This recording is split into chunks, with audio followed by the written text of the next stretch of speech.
Mes chers concitoyens et concitoyennes, c'est l'Office du pays, combattant de la liberté, la voix des sans-voix. Plus le Gabonais ne va pas s'intéresser aux questions politiques de notre pays, plus les hommes là ne vont jamais nous considérer. Comment se fait-il que nous sortons d'un dialogue auquel nous avions investi beaucoup d'argent? J'ai dit beaucoup d'argent parce que c'est l'argent du contribuable, c'est notre argent à nous tous que nous avons investi pour ce dialogue. Et c'est pour quel genre de résultats? C'est pour un résultat qui fait du surplace. Lorsque nous avions entendu le rendu prononcé par Madame la ministre, nous avons l'impression qu'il y a un problème. Nous, le peuple, on ne se reconnaît pas dans ce rendu-là. Ou on nous dira, on va opter pour un mandat de 7 ans une fois renouvelable. On nous balade, nous faisons du surplace. Mandat de 7 ans n'est pas nouveau pour nous. Mais on vient combler ça avec une fois renouvelable. C'est ça le problème, nous faisons du surplace. Ou on nous dira, y aurait-il séparation de pouvoir? Mais le président, en même temps, il est président de la magistrature suprême. Il peut nommer les juges. Il peut aussi dissoudre le Parlement, l'Assemblée nationale. À quel moment y a-t-il séparation de pouvoir? Il faudrait que vous nous expliquiez. Peut-être nous autres là, c'est le français là qu'on ne comprend pas bien. Parce que nous sommes perdus. L'autre côté, il y aurait maintenant suppression du poste de Premier ministre. D'accord. Donc, y aurait-il maintenant un vice-président de la présidence, un vice-président du gouvernement.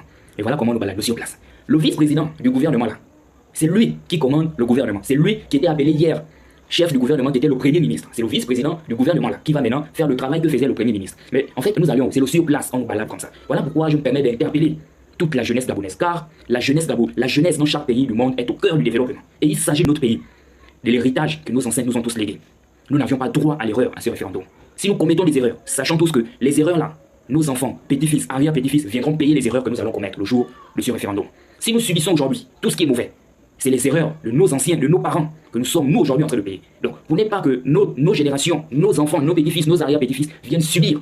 Nous n'avions pas droit à l'erreur cette année, à ce référendum. Et nous n'en voulons pas de ce référendum qui ne dit aucune bonne chose pour le bien-être de la population gabonaise. Bon, moi, je voudrais qu'on nous explique rapidement comment le scrutin se déroule maintenant dans notre pays. Peut-être que c'est dû à la transition que les choses ont changé, donc nous comprenons. Moi, je ne comprends pas. C'est-à-dire, nous nous apprêtons à rentrer dans une période préélectorale qui a pour mission d'aller voter le référendum. Et le référendum nous présente deux types de candidats. Il y a le candidat qui est appelé le oui et le candidat qui est appelé le non.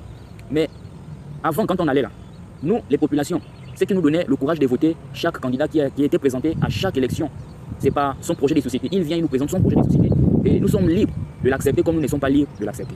Mais fortement de constater, parmi les deux candidats qui est le oui et le non, il n'y a qu'un seul candidat qui a tous les privilèges. Il y a une forme d'injustice dans cette propagande des deux candidats. Le candidat appelé le oui, il a tous les privilèges des médias. Il a tous les privilèges des hommes qui sont au pouvoir, donc en priori le CTRI. Il a tous les privilèges des politiques qui accompagnent le CTRI. Il a tous les privilèges d'affichage sur les panneaux publicitaires dans tout le Gabon. Mais le candidat appelé le non, il n'a aucun privilège. Il y a une forme d'injustice qui se présente à cette élection. Mais veillez aussi faire la propagande de ce candidat appelé le non, de la même façon dont les autorités se permettent de faire la propagande de ce candidat appelé le oui. Faites aussi la propagande de ce candidat appelé le non. Et je vais profiter pour appeler à la conscience de mes frères et sœurs gabonais et gabonaises.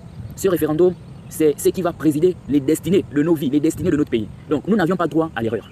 Nous voudrons que les autorités nous présentent les deux projets de société qui est caché derrière ce référendum. Et puis nous, les populations, nous sommes libres d'accepter quel candidat qui nous plaira le jour du scrutin.